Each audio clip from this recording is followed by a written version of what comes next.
I believe that this life is a glorious gift of God, wrapped in many layers, and the more we unfold it, the more it glitters. सच में मैं यही मानती हूँ कि इस ज़िंदगी में जो सबसे खूबसूरत एहसास है वो प्यार का एहसास है, और यही वो एहसास है जो हमें आशावान बनाए रखता है, जिसके लिए लोग जीते हैं, जिसके सहारे लोग जीते हैं। और जब ये छिन जाता है तो कई बार यही कारण होता है कि लोग जीते हुए भी जिंदा लाश की तरह जीते हैं, लोग डिप्रेशन में चले जाते हैं। One of the most common reason is feeling worthless, feeling of no use to anyone. किसी को मेरे होने से कोई फ़र्क नहीं पड़ता, किसी को मुझसे प्यार नहीं है। ये बात कई बार इंसान के सुसाइड का भी कारण बन जाता है। क्या कारण है कि जब प्यार हर में से हर किसी को चाहिए, जब हर कोई प्यार ही ढूंढ रहा है, तो फिर भी अंदर में इतना डिससेटिस्फैक्शन क्यों है? क्यों प्यार से रिलेटेड एक्सपीरियंस इतने कड़वे हैं? हमें हर रिलेशन में प्यार चाहिए, और हर रिलेशन में प्यार है भी। स्टिल बच्चों के अंदर पेरेंट्स के द्वारा डिस्क्रिमिनेशन का एहसास है, पेरेंट्स के अंदर बच्चों के द्वारा नहीं समझे जाने का एहसास है, भाई बहन में ग्रजेस आ चुके हैं, फ्रेंड्स में डिस्ट्रस्ट है, कपल्स में लस्ट है। प्यार कहाँ है? कहीं हमसे कोई गलती तो नहीं हो रही?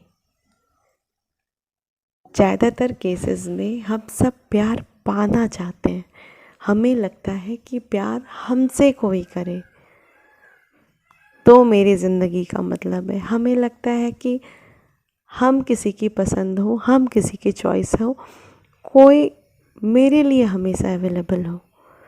यही हमने प्यार को समझा। एक बार मुझसे एक ने कहा था, प्यार कोई पाने की चीज़ थोड़ी है, प्यार के भिखारी क्यों बनते हो? प्यार बांटने की चीज़ है, प्यार की दाता क्यों नहीं बन जाती हो? बांटो ना प्यार को। और एक बहुत बड़ा कॉमन फैक्ट, हम सब प्यार पाना चाह रहे हैं, मगर यूनिवर्सल लॉज में भी हम लोग कुछ ऐसी गड़बड़ी कर रहे हैं जिसके कारण प्यार मिल नहीं पा रहा है। Law of frequency, law of attraction, बहुत सारी इसकी बातें होती हैं। इस पे मैं अभी डिटेल में बात नहीं कर रही हूँ, बस उसकी कोर चीज़ को यहाँ पे एड्रेस कर रही हूँ। ये दोनों लॉ यही कहते हैं कि आपको वो नहीं मिलता जो आप चाहते हो, आपको वो मिलता है जो आप होते हो। और आप जो होते हो वो आपके कहने या सोचने पे डिपेंड नहीं करता है, वो आपकी फीलिंग्स पे डिपेंड करता है, यानी आपकी फ्रिक्वेंसीज़ पे डिपेंड करता है। अगर आप प्यार की फ्रिक्वेंसी में हो तो ही आप प्यार को पा पाओगे, दे पाओगे।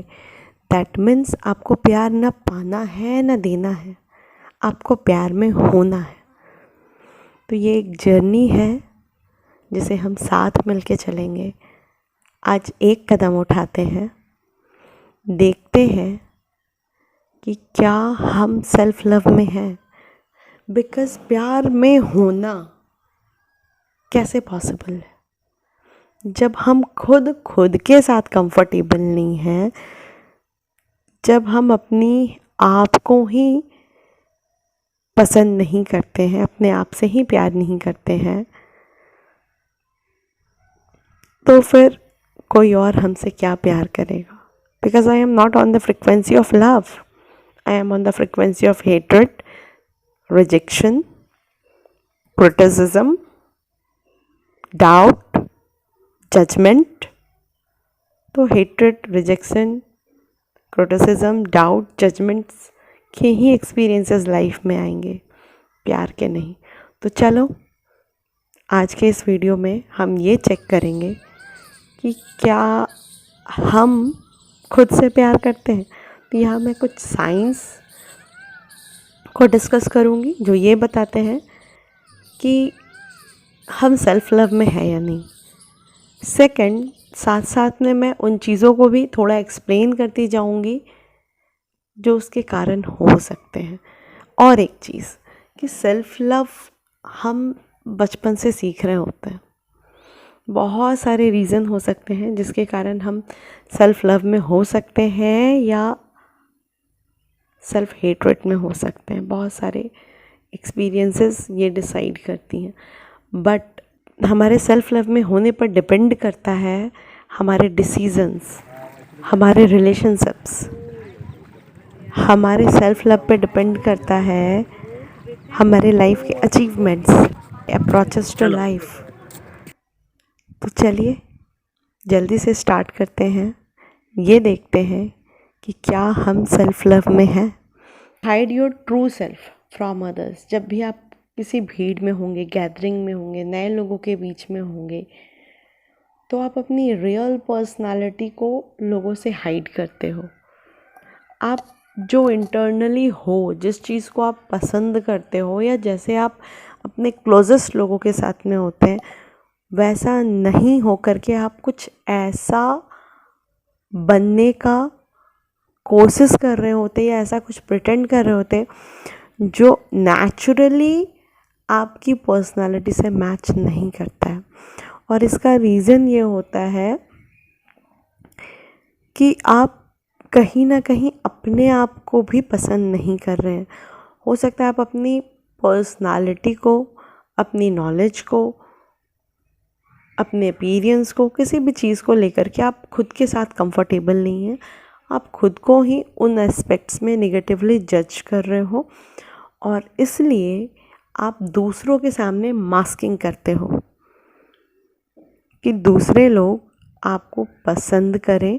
बट ये प्रोसेस आपके अंदर बहुत ज़्यादा स्ट्रेस लाता है, बिकॉज़ आप अपने रियल मी से दूर होकर के एक फेक मी क्रिएट कर रहे होते हो। और कई बार आप जिन एस्पेक्ट्स में आप खुद को पसंद नहीं करते हो, उन चीज़ों में आप खुद को बदलने के लिए भी बहुत ज़्यादा स्ट्रगल करते हो। कुछ चीज़ें जेन्युइनली हमें चेंज करने की ज़रूरत होती है, बट चेक इट कि आप कहीं इसे दूसरे के सिर्फ अप्रूवल पाने के लिए अपने पीस के कॉस्ट में तो नहीं कर रहे। Second is over analysation. ये इसी का पार्ट है। आप अपने आप को हद से ज़्यादा एनालाइज करते हो। फॉर एग्ज़ाम्पल, आपको कहीं जाना है तो कौन सा ड्रेस पहनना है, कौन सी गाड़ी से जाना है, कैसे बातें करनी है, अगर थोड़ा सा भी अगर उसमें आपको दाएं बाएं लग रहा है या आपको 1920 का कुछ लग रहा है तो आप उसे स्किप करना पसंद करेंगे। अदरवाइज़ आप श्योर करना चाहेंगे कि आप उन सभी एस्पेक्ट्स को फुलफ़िल करो जिससे लोग आपको पसंद करें।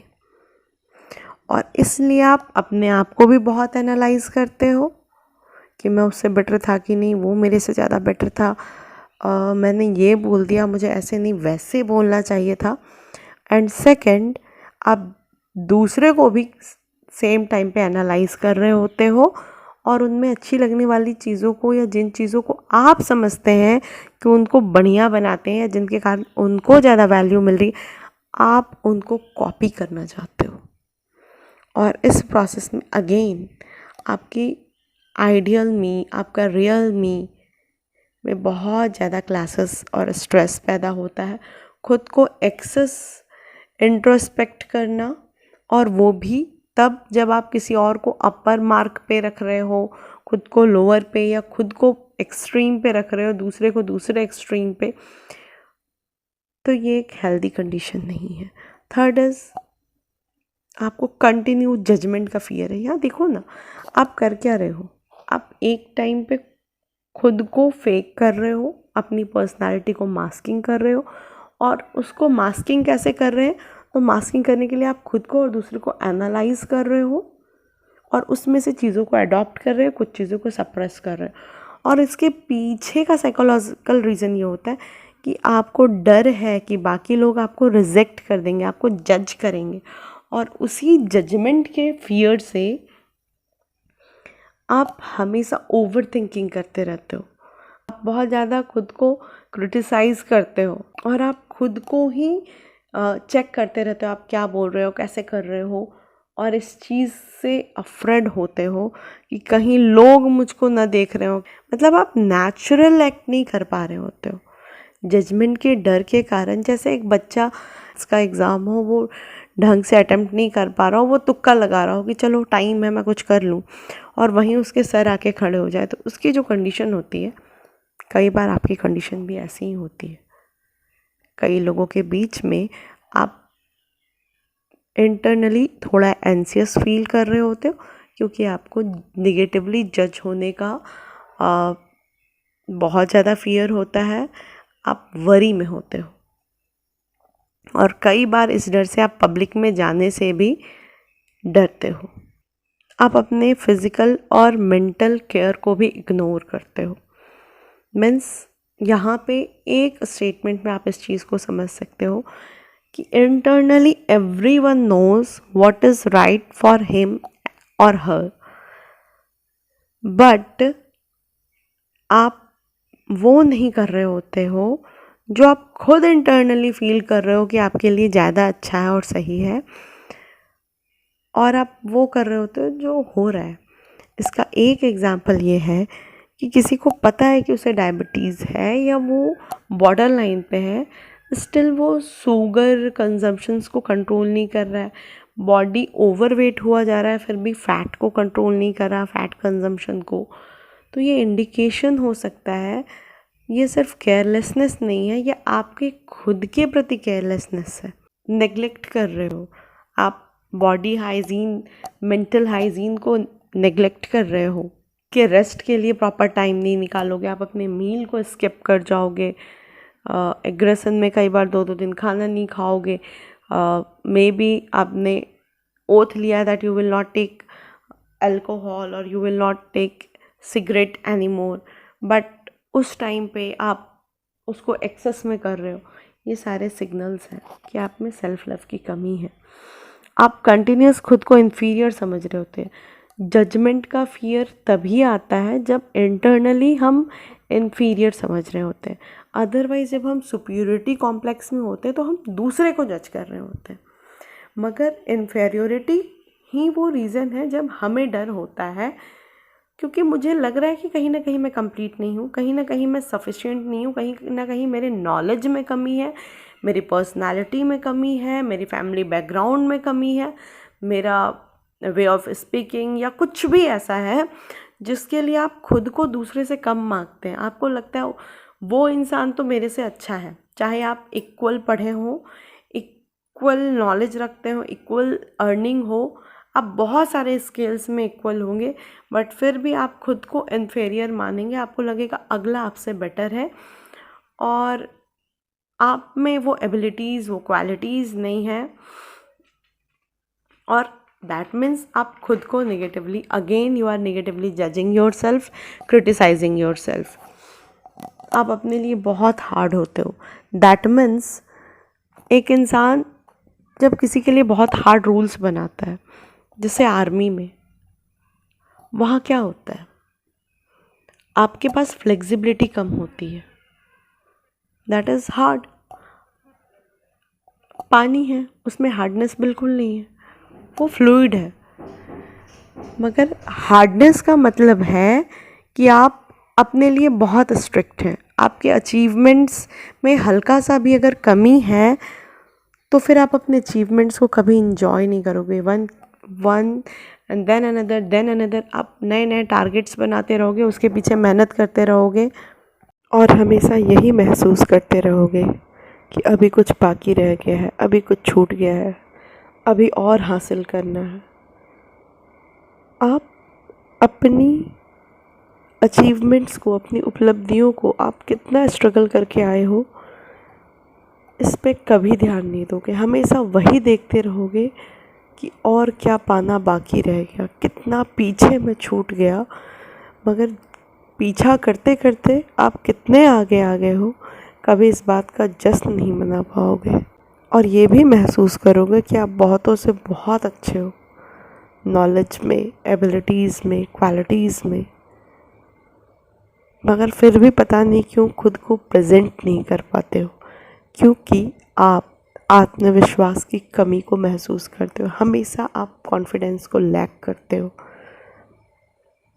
और आपको ये लगता है जहाँ पे आपके पास किसी चीज़ को लेकर के कोई आइडिया है, कोई व्यू है, कोई थॉट है, आप उसको एक्सप्रेस नहीं करते हैं, आप उसको सप्रेस कर देते हैं, क्योंकि आप ये मानते हैं कि मेरी बातों से कोई फ़र्क नहीं पड़ता।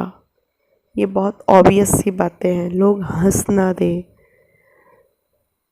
कोई मेरी बात नहीं सुनेगा।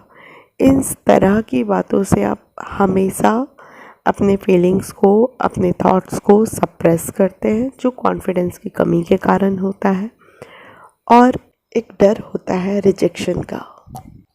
कई बार आप जिस काम को खुद करना चाहते हैं, जिसे आप खुद पसंद करते हैं और जो आप में करने की पूरी पूरी क्षमता है, उसके बावजूद भी आपको लोगों से अफर्मेशंस चाहिए होते हैं। मतलब कि आप कंफर्म करना चाहते हैं कि बाकी लोग उस बात से एग्री है या नहीं, बाकी लोग आपको कह दें कि हाँ तुम ये कर सकते हो। फॉर एग्ज़ाम्पल, आपको साइंस पसंद है, आपको बायोलॉजी पसंद है और आपको पता है कि आप इस सब्जेक्ट को लेकर के 8-8 घंटे मेहनत कर सकते हो, 12-12 घंटे कंटिन्यू पढ़ सकते हो, जो शायद दूसरे सब्जेक्ट के साथ नहीं। मगर आप कंफर्म करना चाहेंगे कि बाकी लोग बोले कि हाँ तुम बैठो और मेडिकल की तैयारी करो, तो फिर आप वो करोगे। आपके रिश्ते हमेशा डिफ़िकल्ट होते हैं, अनस्टेबल होते हैं। मन में हमेशा आपके अंदर एक डाउट रहता है कि आप कम कॉम्पिटेंट है अपने पार्टनर के। आपको जो प्यार मिल रहा है, जो रिस्पेक्ट मिल रहा है, वो एक दया है या दिखावा है, वो सच्चा प्यार नहीं। आप ट्रस्ट नहीं कर पाते हो अपने उस रिलेशन में और कई बार इस इन्फीरियॉरिटी में, इस सबड्यूडनेस में आप उस रिश्ते से स्किप करना चाहते हो, क्योंकि आपको ये लग रहा होता है कि आपको प्यार मिल नहीं रहा, आपको दान दिया जा रहा है और आप अपने पार्टनर से इन्फीरियर हो, यू डोंट डिज़र्व इट। तो जस्ट में कुछ चीज़ें जो मोस्ट कॉमनली देखने को मिलती है तब जब इंसान के अंदर सेल्फ लव की कमी होती है, और इसके कई कारण हो सकते हैं। हमारा बचपन इसका कारण हो सकता है। बचपन में जुड़ी हुई बहुत सारी बातें इंडिकेट कर सकती हैं, रीज़न बन सकती हैं कि किसी के अंदर सेल्फ लव की कमी हो।